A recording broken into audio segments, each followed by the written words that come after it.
Hello! It's a new year and a new path forward for the mechanicus. Hopefully with this year we can continue to get some support for our army and hopefully address some of the problems in our army, like the mediocre profiles and drastically low points cost. After all, we are basically teetering on the fence as a horde army at this point. The Grotsmas detachment brought forth a lot of promise, but I think people still need some time to figure out how to pilot it. This video is going to be a bit less scripted to try and talk more freely about the state of Admech and what we can look forward to. Firstly, I wanted to go over the LVO teasers. Warcom put this image out, Warhammer community, of some of the teasers that might be presented here in the next coming weeks, since the Las Vegas opening is going to take place at that time. And I know a lot of people are kind of looking at it thinking that the orange one right there is going to be some sort of mechanicus model. I think while the Admech Discord is very pertinent on wanting something new, and me as well, I think that the Admech range could really use a little bit more of the automata, or, you know, something alongside of the cousins of the Castellan robots. I think it's a bit of a cope. I know a lot of us like to really huff on hopium and copium, but I don't think this is going to be anything for us. But looking at the rest of it, I'm assuming some of it is going to be Emperor's Children. It looks like another one might be something Skaven looking. The green one's kind of hard to tell. I mean, it screams Tyranids, but yeah, I don't know about that. And then I think the other one is Horus Heresy. Not Horus Heresy, what am I talking about? What's the name of this? Age of Sigmar, because it looks like an elf with that kind of like winged helmet that they tend to have. I mean, it might be 40k, but I doubt it.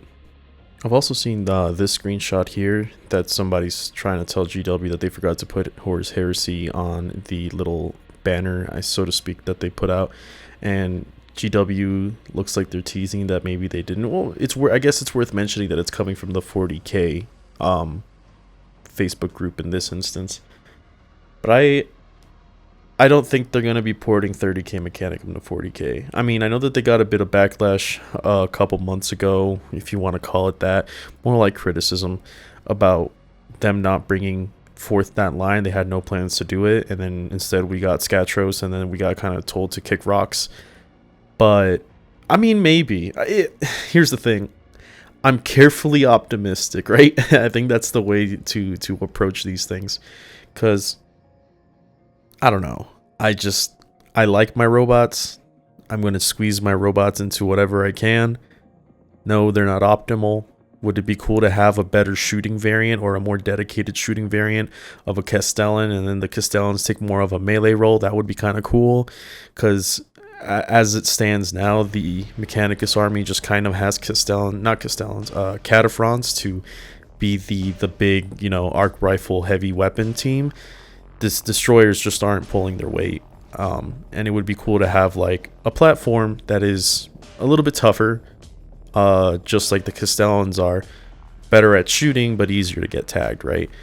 Because as opposed to the Cataphrons versus the Castellans, like if your Castellans get in melee, even if they have a gun, like you're still gonna mess something up because you're at least carrying one fist. And those Castellans are going to be able to sit there for a lot longer than a Cataphron Breacher is going to be able to stand there. I think that the Cataphrons can definitely hold their weight with their hydraulic claws, but nowhere near to the extent of a Castellan. And likewise, I think it would be cool to have basically like, okay, kind of like the destroyers are the ones that can't have melee. It's like, here's your destroyer, aka this import teaser of a Castellan robot, or a phalanx as they're called. Or you could go the other side, would be like, well, here's your melee variant, which is the Castellan robot. Like, yeah, you have the little phosphor blaster, but it's not great. You take both fists and you run at your enemies. I think that would be a cool way to handle that, and give a little bit more variance to one. I mean, like the Data Smith, right? Make him worth actually I mean, like, he's worth taking, but he only leads one thing, and I don't think that's very like fun. I guess maybe you can say, like, you know, the Castellan has different protocols for each robot that he leads, or something like that, or depending on what, like, he has the same protocols for both bots, but he gives a passive to one as opposed to the other. So say if this unit is leading Castellan robots, it gets, I don't know, 5 plus feel no pain, 4 plus feel, not 4 plus, 5 plus 6 plus feel no pain. But if it's leading this, you know, more melee, or sorry, this more ranged variant phalanx, it gets +1 ballistic skill, or AP -1 if it's shooting its closest target, or something of the sort, you know, to make the data smith a little bit more interesting, I guess. So also with LVO being right around the corner, there has been, if you guys don't know, there's a website called Meta Monday. The guy does fabulous work, and he basically goes around and catches the results data of frequent events or recent events and then compiles them every Monday. And from what we've seen here, the Adeptus Mechanicus really had just, who would have guessed, 2 detachments played. And the detachments were Skitarii Hunter Cohort and Halo's Creed Battleclade. And this is kind of what I was saying in the beginning. I think that the Halo's Creed Battleclade just needs a little bit more time to be figured out, because it pushes the army in many different directions, but that doesn't mean that it's being optimal, right? In the sense of, like, yes, we all love Castellans. Yes, giving Castellans the keyword is freaking awesome. And then giving them a buff on top of that with the Halo's Creed, or the Halo Override, is really, really cool. That doesn't mean it's good. It's fun, but it doesn't mean it's good. And I think that's being showed with the win rate. That's what that first percentage is. It's win rate. So Admech got a total of 43, 60 on the Skitarii Hunter Cohort, and 30 on the Halo's Creed Battleclade. And that's not really impressive. It's I mean, it's something that we've been used to the entire edition, really, unfortunately. But for the Halo's Creed to be that way, I think it's a matter of we haven't figured it out, or it just isn't popping up to be the thing that we hoped it would be. And unfortunately, I think the Skitarii Hunter Cohort, it's good, right? It's competitively viable, but it's also kind of degenerate in the sense that it really promotes a playstyle where you are not letting your opponent have fun. The thing that I like to call it is kind of like, we got +4 weapon skill, ballistic skill this edition, so you'll have it too, right? Like, your opponent is going to be miserable. And since GW is very insistent on keeping our points costs really, really low, then they went ahead and said, hey, here's a army that's basically a horde now, that has a 5 invulnerable save on every single infantry unit, and now it also has stealth. Have fun. You know what I mean? Like, we don't care that we're dying. We're just gonna flood the board and eventually win. But we don't have the bite of something like, I don't know, Nids, right? Because at least Nids can run like Endless Swarm, or they can run like a bunch of Hormagons or Termagants, and then they still have an Exocrine in the back. Like, we have a Pheramite cannon, sure, but I don't think they compare. But you know, there was a weekend win percentage was 43 total. XO or X1, Skitarii Hunter Cohort, 1 player went X and O, or rather 2 and O or 2 and 1. No event wins here. There was 7 Admech players, 3 on Skitarii and 4 on the Halo's Creed, and 35 games played, 20 on the Halo's Creed and 15 on the Skitarii Hunter Cohort. So I think it's kind of telling that, there was less Skitarii Hunter Cohort games played, but there was a bigger win rate to them. So maybe that might be like, you know, just percentages being skewed, or maybe it is just come down to people winning more with the Skitarii Hunter Cohort because it has more to offer as a tactical or points objective focused attachment. And I think that just about wraps it up. I just wanted to go over some things that I think we can look forward to here in the next week. LVO is a really, really big event. I'm hoping to see Admech players, but I'm not exactly hopeful or confident that we're going to take one home like Chaos did or something.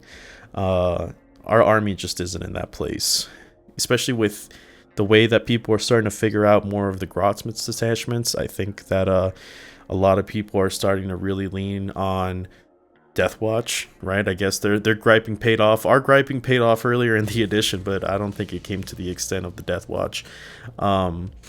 As well as Orcs, Guard, Marines. Yeah, the double oath Marines are looking really, really gross.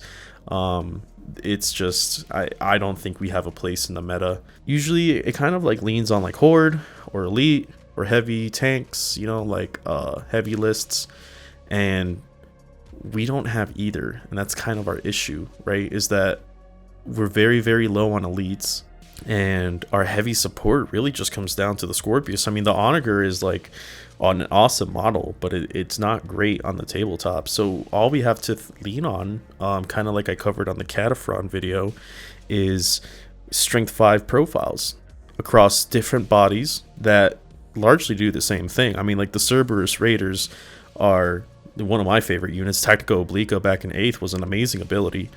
But we're getting to the point where they just reactive move, I believe. And the Infiltrators, awesome little units, hold the point and do mediocre shooting. And then you have the Skystalkers, who also just shoot and scoot. And then you have the Sterilizers coming down, taking the point. And all they're doing is really, like, all our units, all they do is move in a way where it pisses off our opponents. We score points and we die, right? And I don't know. 40k for Admech has and continues to be, I think, a game of watching our models die but winning the game. And it just comes off to the frustration of our opponents. And this is something I plan to cover. I'm thinking about making a video as to why the launch of the 10th edition codex was so disastrous. And it really just comes down to the fact that we don't have anything that makes us really unique or fun. It just comes down to drown the person in bodies. And we don't care about our bodies because they're just like uninteractive in any way. And good luck shooting all my guys with stealth, right? And here comes 20 more, and I'm going to drown out your OC out of your point with my Dune Rider. And I think that's all we're going to see in LVO, if any bring Admech. I would imagine if you're going to fly all the way out there, I would love to see some Admech representation, but I just don't think it's going to happen. If that, I don't know. I don't believe that Richard Siegler said he was going to bring it. I don't know. I don't think Alex is going to be flying all the way from Australia to come play. And if that, I don't think they're going to bring Admech. But, you know, there's still hype around the Halo screen. I think that it could have the potential to go above Skitarii Hunter cohort. But it's just like, why place something so swingy that wants you to take decent models when you can take the detachment that always does what you want it to do, you know? It always has stealth, it always drowns your opponent out, it always contests OC. You're not wasting, you know, points on trying to grab a Castellan break or a Cataphren break, or even trying to experiment with Destroyer break with Sanctified Ordnance. You're just going to be, here's 60 Skitarii, have fun, right? And I don't know. But that wraps it up. I think that's everything I kind of wanted to get out.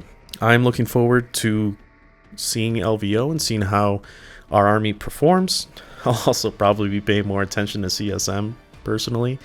But I believe that War Games Live and Tabletop Live are going to be covering LVO. So they're really cool guys. Go and support their streams. Same with Meta Monday. I'm sure that guy's going to have his work cut out for him. And then, you know, hopefully that spoiler is actually something for Admech. But I doubt it. It definitely has the silhouette of something. And I really hope that I eat crow. But with that, guys, thank you for watching this little synopsis video. Let me know if you liked these. I like speaking a little bit more freely. And don't worry, we'll get back to the scripted stuff that really breaks down how to use a unit. I have a couple plans for that. And I hope you guys enjoy. Thank you very much. Be sure to like and subscribe. And I'll see you at the next one.